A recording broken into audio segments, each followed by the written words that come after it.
নমস্কার বন্ধুরা, রমা রান্নাঘর উইথ ব্লেস ফুড চ্যানেলে আপনাদের স্বাগত। আশা করি আপনারা সবাই ভালো আছেন, সুস্থ আছেন। আজ বানাবো কালার কদম লুচি। তো কালার কদম লুচির জন্য আমি এখানে পালং শাক ও লাল শাক আর এক বাটি ময়দা নিয়েছি। তো চলুন বন্ধুরা, আমি কিভাবে কালার কদম লুচি বানাই। তো বন্ধুরা, এই কালার কদম লুচি করার জন্য এখানে কি কি উপকরণ নিয়েছি। এখানে নিয়েছি পালং শাক, লাল শাক, লবণ, ময়দা, সাদা তেল আর দুটো কলা গাছের ডগ।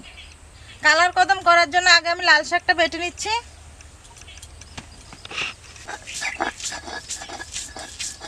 অনেকে কিন্তু ফুড কালার দিয়ে খায়, ওটা স্বাস্থ্যের জন্য ক্ষতিকারক, কিন্তু এটা সবজি দিয়ে করছি তো স্বাস্থ্যের জন্য খুব ভালো হবে। তো লাল শাক থেকে চিপে আমি রসটা নিয়ে নিব কালারের জন্য।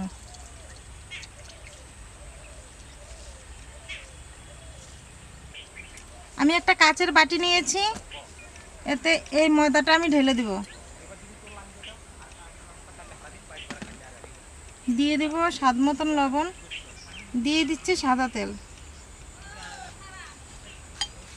চিনি, ময়দা, তেল, লবণ সব কিছু দিয়ে একটা ডো তৈরি করতে হবে। তো আমি প্রথমে এগুলোর সাথে মিক্স করে নিয়েছি, এবার জল দিয়ে দেব। জলটা অল্প অল্প দিতে হবে। তো ময়দাটা আমার ভালো করে মাখানো হয়ে গেছে, আমি 10 মিনিটের জন্য রেস্টে রেখে দেব। আমি এখন লিচি কেটে নিব।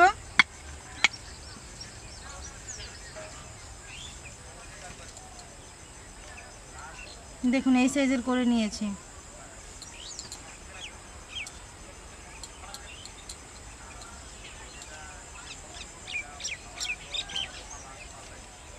লিচিগুলো বেলে নিব।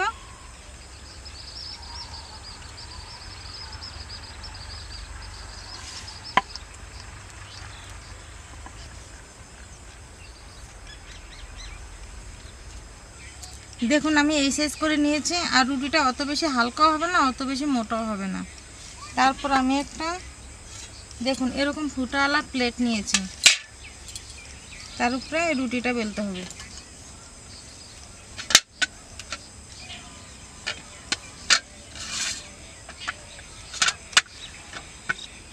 এই যে কলার ডাঁটটা নিয়েছি, এটাতে আমি এই লাল শাকের যে রস পেস্টটা তৈরি করেছিলাম সেটা আমি দিয়ে দিচ্ছি।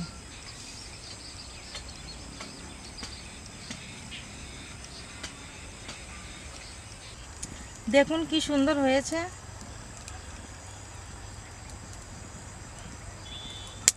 আমি আস্তে আস্তে করে তুলে নিচ্ছি।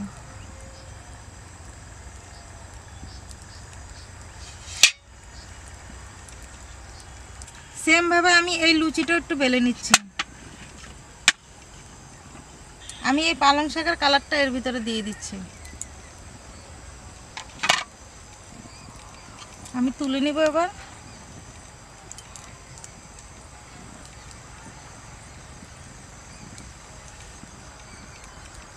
আমার লুচিগুলো বেলা হয়ে গেছে, আমি এখন লুচিগুলো ভেজে নিব। কড়াইতে তেল দিয়ে দিচ্ছি। তেলটা গরম হয়ে গেছে, আমি কদম কালার লুচিগুলো দিয়ে দিচ্ছি।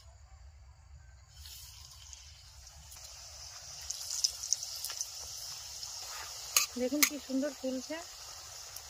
তো আমার লুচিটা ভাজা হয়ে গেছে, তুলে নিব। আরেকটা লুচি ভেজে নিচ্ছি।